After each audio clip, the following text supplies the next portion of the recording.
35 years ago this month, the world got its first brutal glimpse of terrorism. 11 Israeli athletes kidnapped and killed at the 1972 Munich Olympics. And I was there with the educational musical group Up With People. Last month, my fellow cast members and I remembered the Munich massacre and an old drinking song that may have saved the spirit of the '72 Olympics. And then finally the report that we now have. All of the hostages are dead. With those words, we knew a day of hostage negotiating had ended tragically. For many of us, it was the first time we heard of Palestinians. And in September of 1972, a time of Cold War in Vietnam, we learned violence could erupt anywhere, even at the revered Olympics. I saw 2 Army helicopters flying over, and then found out later that those were the helicopters that had gotten blown up. Fear.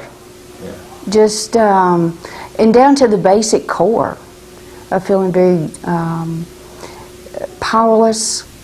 I was just terrified. I really wanted to go home. I didn't know what to do. 35 years ago, Linda was one of 100+ students traveling with the educational musical group Up With People. High school and college kids thrust into the middle of a political situation by a heinous act of terrorism. This summer, those kids got together here in Tucson for their Up With People reunion. And unfortunately, the Munich massacre is still a big part of their memories. And yes, in 1972, this reporter traveled with that cast.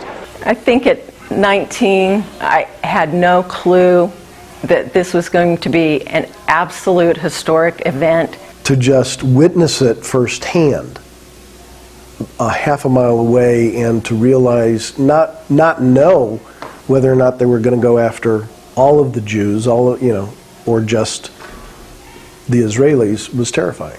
Hitler's atrocities against the Jews were still fresh in our minds. World War II was a little more than 25 years in the past. I came to Germany with extreme apprehensions because my family had been killed in the Holocaust. Then, September 6, 1972, more Jews are killed. The games are suspended. American swimmer Mark Spitz is sent back home. All cultural events at the Olympic Village are canceled, including Up With People's performance. That's when Olympic great Jesse Owens steps in. The Alabama native was on the U.S. Olympic Committee and an Up With People board member. He was the one that said, hey, if anything happens, let it be Up With People. Re-enter. Don't shut the games down. Let them perform. We did perform for the athletes, but it wasn't easy.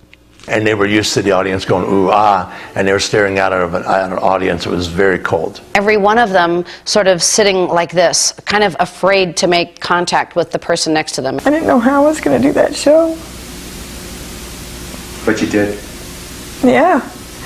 And it was amazing. We got to the song Anna Marika, which is the Belgian drinking folk song, and you link arms, and everything changed.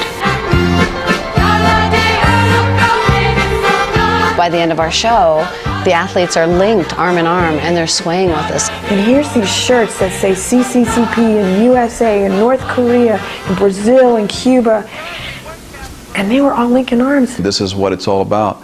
Music is a universal language, but it's really what's behind the music. Words for the newest cast of Up With People to remember.